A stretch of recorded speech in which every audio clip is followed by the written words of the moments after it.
비정규직 노조가 집회를 열고 정부 방침에 따라 정규직 전환을 위한 협의체를 구성할 것을 촉구했습니다.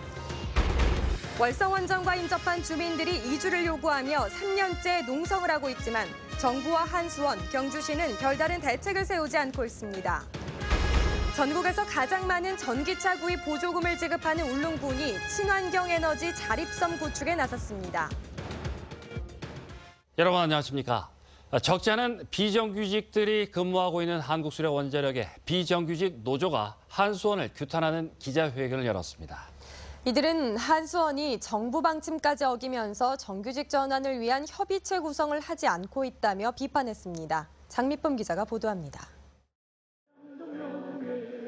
한수원 비정규직 노조가 정규직 전환을 요구하는 집회를 벌였습니다. 지금 당장 노사협의기구 구성하라! 구성하라! 구성하라! 구성하라! 이들은 한수원이 정부 방침에도 불구하고 아직까지 노사협의기구 구성조차 하지 않고 있다고 비판했습니다. 한수원 현재까지 어떤 입장도 밝히지 않고 있습니다. 이것은 7월 20일 발표한 정부 지침을 명백히 위반할 것일 뿐만 아니라 우리 2,000명, 더 나아가 7,000명 비정규직 노동자를 우롱하는 그런 처사라고 생각합니다. 한수원 근무자 가운데 비정규직은 7,300여 명으로 원전 정비 등 생명 안전 분야에서 정규직과 함께 일하면서도 열악한 처우에 시달리고 있습니다. 호봉제도 없고요. 2년마다 업체도 용역업체도 변경되는 그런 불합리함도 있고 늘 고용의 불안에 시달리고 급여와 이런 것도 차이가 많이 나고요. 심지어 한수원에 있는 식당도 저희는 이용을 못합니다. 이에 따라 문재인 정부는 이달 말까지 노사 전문가 협의체를 구성하고 노사 협의를 통해 전환 대상과 방식, 임금 체계 등을 협의하도록 했습니다. 원자력 환경공단 등은 노사 협의기구를 구성하고 대화에 나섰지만 한수원은 협의에 나서지 않고 있습니다. 공동대책위는 정규직 전환 과정에서 노동자들의 실질적인 권익 향상이 뒤따라야 한다며 지난 6월부터 협의체 구성을 여러 차례 요구해온 상태입니다. 정규직 전환의 당사자인, 실질적인 당사자인 비정규직 노동자들의 이해와 요구를 반영하라는 것입니다. 명목만, 문의만 정규직이지 처우 개선이나 이런 부분들이 차별들이 개선되는. 한수원은 용역 형태와 인적 구성이 복잡해 특정 노조와 협의를 진행하기는 어렵다는 입장을 밝히면서 구체적인 방안을 검토 중이라고 밝혔습니다. 공동대책위는 한수원이 계속해서 협의체 구성에 나서지 않을 경우 출근 시간 집회와 천막 농성 등 강도 높은 투쟁에 나서기로 했습니다. MBC 뉴스 장미쁨입니다. 월성원전과 인접한 주민들이 이주를 요구하며 시작한 농성이 오늘로 3년을 맞았습니다. 주민들의 노력으로 국회에서 이주 관련 법률이 발의되는 등 성과를 얻기도 했지만 지난 3년 동안 정부와 한수원, 특히 시민의 안전을 챙겨야 할 경주시와 시의회는 강 건너 불구경하듯 무관심했습니다. 장성훈 기자가 보도합니다. 지난 2014년 8월 월성원전과 가장 가까운 양남면 나아리 주민들은 방사능 물질인 삼중수소 검출과 상권 몰락 등을 이유로 이주 요구와 함께 천막 농성을 시작했습니다. 그로부터 꼬박 3년이 지났지만 농성은 계속되고 있습니다. 방사능의 위험과 불안을 안고는 더 이상 살 수 없어 이주시켜달라는 절박한 요구를 정부와 한수원이 법적 근거가 없다며 외면해왔기 때문입니다. 암을 유발시키고 백혈병을 유발시키는 원인 물질 인공 방사선인 삼중수소가 아이들 몸에서 나오고 있는 이 현실에서 무엇이 괜찮다고 우리 보고 살라고 하는지. 주민 안전을 최우선으로 해야 할 경주시와 시의회도 무관심으로 일관해왔습니다. 최양식 경주시장은 주민들의 공식적인 면담 요청을 거부해왔습니다.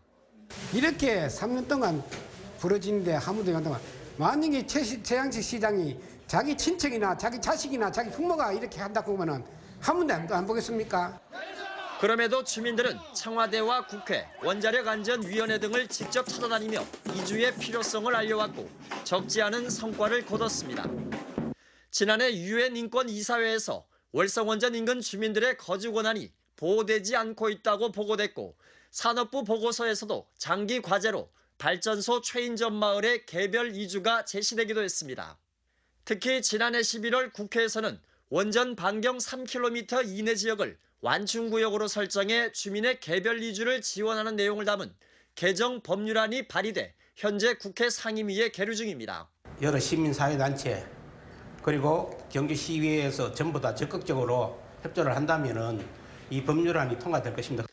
주민들은 개정 법률 통과로 정부와 한수원이 주민들의 자산을 매입해 완충 지역이 설정되더라도 이주를 원치 않는 경우 자유로운 거주와 경제 활동은 가능하다고 설명했습니다. 또 오히려 다수오기 안전성 평가에 따른 제한구역 확대가 쉬워져 주민들의 안전이 강화된다며 시민들의 지지와 관심을 부탁했습니다. MBC 뉴스 장성훈입니다. 경상북도는 닭에서 DDT가 검출된 2개 농장의 모든 닭과 계란을 선제적 조치로 모두 폐기하겠다고 밝혔습니다. 이에 따라 DDT가 검출된 경산과 영천 농장의 닭 12,000여 마리와 달걀 3만여 개에 대해 적합 여부와 관련 없이 오늘 전량 폐기해 유통을 원천적으로 차단할 예정입니다. 또 도내 살충제 부적합 6개 농장도 어제 계란 검사를 한 결과 모두 적합 판정이 나왔지만 추가 검사를 계속 실시해 충분히 안전성이 확보될 때까지 출하를 금지할 방침입니다. 특히 이번 사태에 대한 강화 조치로 내일부터 도축장으로 출하되는 모든 산란계는 살충제 성분 27종과 DDT 검사를 실시해 부적합 판정이 나올 경우 전량 폐기할 계획입니다. 전국에서 가장 많은 전기차 구입 보조금을 지급하는 곳이 바로 울릉도입니다. 탄소가스 배출이 전혀 없는 친환경 섬을 만들기 위해서인데 전기차 열풍이 불고 있는 울릉도에 이규설 기자가 다녀왔습니다.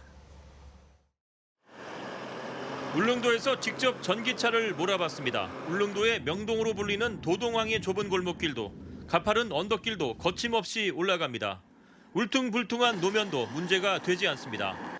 울릉도는 지형이 험준해 차량의 약 70%가 사륜구동이지만 전기차도 큰 불편 없이 사용할 수 있다는 사실이 증명되고 있습니다. 우려와는 다르게 전기차가 힘이 좋아가지고 높은 지역도 잘 올라가고 겨울철에는 제설이 잘 돼 있어서 실제 운행하는 데는 크게 문제가 없습니다. 울릉군이 올해 보급 예정인 전기차는 142대, 전국 최고인 차량 한 대당 보조금 2,500만 원을 지급해 자부담 1,000만 원 남짓이면 신차 구입이 가능합니다. 세계 최고 수준의 전기차 이용 생태계도 함께 조성합니다. 울릉도는 당위 면적 0.9제곱킬로미터당 충전기 한 대, 인구 154명당 충전기 한 대로 노르웨이와 네덜란드보다 앞서는 세계 최고 수준입니다. 현재 울릉군에는 급속 충전기 석 대가 설치되어 있는데 올해 안으로 22대를 추가로 설치할 계획입니다. 울릉도를 디젤 발전이 없는 친환경 에너지 자립섬 사업을 구상하고 있고요. 그 목표를 달성하기 위해서 친환경 전기차를 보급해가지고 저희가 명실상부한 세계적인 전기차 선도 도시로 만들기 위한 꿈을 꾸고 있습니다. 전기차 보급을 시작으로 울릉도를 배기가스 제로, 탄소 제로의 친환경 섬으로 만드는 프로젝트가 속도를 내고 있습니다. MBC 뉴스 이규설입니다. 경북도교육청은 포항 중심지에 위치해 낡고 협소했던 경북과학고등학교를 포스텍과 인접한 시외곽지로 이전해 오는 2021년까지 신설한다고 밝혔습니다. 경북과학고는 이미 지난 2015년 중앙투자심사에서 이전 승인을 받았지만 이전 부지 선정을 두고 2년간 시간이 걸렸는데 신규 부지는 포스텍과 인접해 공동과제 연구와 교육 프로그램 협력이 가능할 것으로 기대됩니다. 해군 6항공 전단은 2017년 울지 프리덤 가디언 연습 일환으로 한미 해군 연합 활주로 피해 복구 훈련을 실시했습니다. 전시 항공 작전 지속을 위한 피해 복구 능력을 갖추고 양국의 노하우를 공유하는 기회가 됐습니다. 박상원 기자가 보도합니다. 우리 군의 항공 활주로, 적의 미사일 공격으로 활주로의 깊이 4m, 직경 13m 규모의 대형 폭파구가 발생했습니다. 한미 해군 장병들은 피해 규모를 정확히 측량하고 골재 등을 이용해 폭파구를 메우기 시작합니다. 이어 진동 롤러 등 중장비를 동원해 평평하게 다진 후 접이식 유리 섬유 매트를 설치하고 나면 순식간에 활주로는 복구됩니다. 전시 활주로 픽폭 상황을 가정해 진행된 이번 훈련은 한미 해군 시설부대 간 활주로 복구 절차를 숙달하고 노하우를 공유했습니다. 훈련에는 해군 육전단 시설대대와 미 기동건설대대 소속 장병으로 구성된 피해 복구팀 80여 명과 굴삭기와 불도저 등 중장비 13대가 투입됐습니다. 활주로는 적시에 항공기를 전개하기 위해 피해 발생 시 신속한 복구가 매우 중요합니다. 이번 한미연합훈련을 통해 활주로를 조기에 복구할 수 있는 능력을 향상시켰으며 양국 해군 간의 전우회를 다지는 계기가 되었습니다. 한미 간 상호 복구 공법과 절차에 대한 장단점을 분석하고 이를 통해 피해 복구 체계 발전 방안을 모색하는 계기가 됐습니다. It's been a very good experience working with our ROC Navy counterparts. We've mutually benefited from it. We've learned from the ROC Navy, and I'd like to think that we were able to also share some of our expertise. 활주로 피해 복구 훈련과 더불어 적 공격으로 관제탑에 피해가 발생한 상황을 추가해 비상 관제탑 운용과 화학탄 오염 지역 제독 등 복합적인 피해 복구 훈련도 함께했습니다. MBC 뉴스 박상환입니다. 울진군은 지역 일자리 창출과 시급한 현안 사업 해결을 위해 8,134억 원 규모의 추경 예산안을 편성해 군의회에 제출했습니다. 지방교부세 증가분과 국도비 보조금 등으로 재원을 마련했으며 금강송 군락지 진입도로 정비 30억 원, 국립해양과학교육관 건립 부지 매입비 36억 원, 왕피천 순환 레일 설치 사업에 47억 원을 편성했습니다. 또 군립추모원 조성 사업 74억 원, 원남 골프장 조성 114억 원, 울진군 의원 음압병실 설치에 14억 원을 편성했으며 이번 추경 예산안은 오늘부터 열리는 울진군의회 임시회 심의를 거쳐 오는 8월 30일 최종 확정됩니다. 폭염주의보가 이어지는 가운데 포항의 낮 기온이 35도를 넘었는데요. 오늘 밤에 비가 내리면 이번 더위는 다소 해소될 것으로 예상됩니다. 송예림 기상캐스터입니다. 네, 오늘 걸어다니기 힘들 정도로 뜨거운 날씨였습니다. 절기상 가을에 접어들었지만 아직 날씨는 한여름에 머물러 있는데요. 다행히 밤사이 경북동의 한 지역에 비가 내리면서 더위는 물러날 것으로 예상됩니다. 오늘 포항의 낮 최고 기온이 35도까지 올랐습니다. 내일은 32도로 약 2, 3도가량 기온이 낮아질 것으로 예상되는데요. 앞으로 기온은 쭉쭉 내려가면서 다음 주 중반에는 20도 중반까지 내려가겠습니다.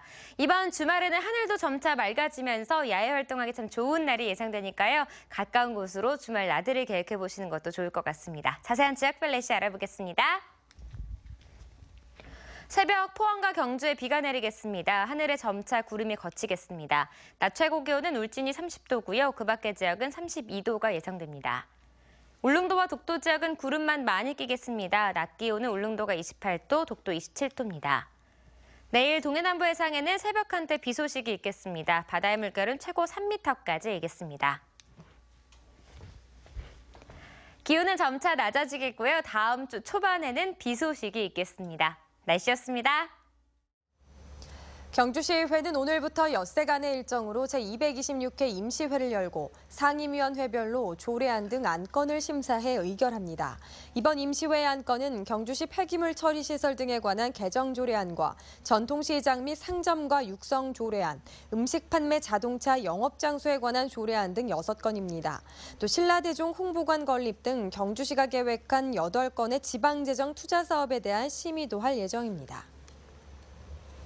관세청이 천연가스 수입 가격을 국제 시세보다 낮게 신고했다는 이유로 포스코에 대해 1,700억 원이 넘는 부가가치세를 추징하려 하자 포스코가 이의를 제기하기로 했습니다. 관세청은 포스코가 2011년부터 5년간 인도네시아 액화 천연가스를 수입하면서 수입 가격을 한국가스공사 등 국제 시세보다 낮게 신고해 부가세를 탈루했다고 판단하고 다음 달 과세 예고 통지를 할 예정입니다. 이에 대해 포스코는 2005년부터 장기 계약에 따라 국제 시세와는 관계없이 저렴한 가격에 수입해왔다며 관세청이 똑같은 이유로 1,560억 원의 과세를 예고한 SKENS처럼 이에 불복하는 과세전 적부심을 제기하기로 했습니다. 경주를 찾는 관광객을 중심 상가로 유치하기 위한 다양한 노력이 시도되고 있습니다. 경주시는 봄부터 가을까지 매주 금요일 밤 중앙상가와 인접한 봉황대 앞에서 다양한 음악회를 개최하고 있습니다.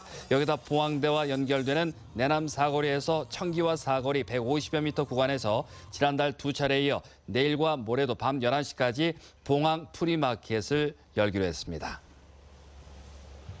이상으로 포항 MBC 뉴스데스크로 마치겠습니다. 시청해주신 여러분 고맙습니다.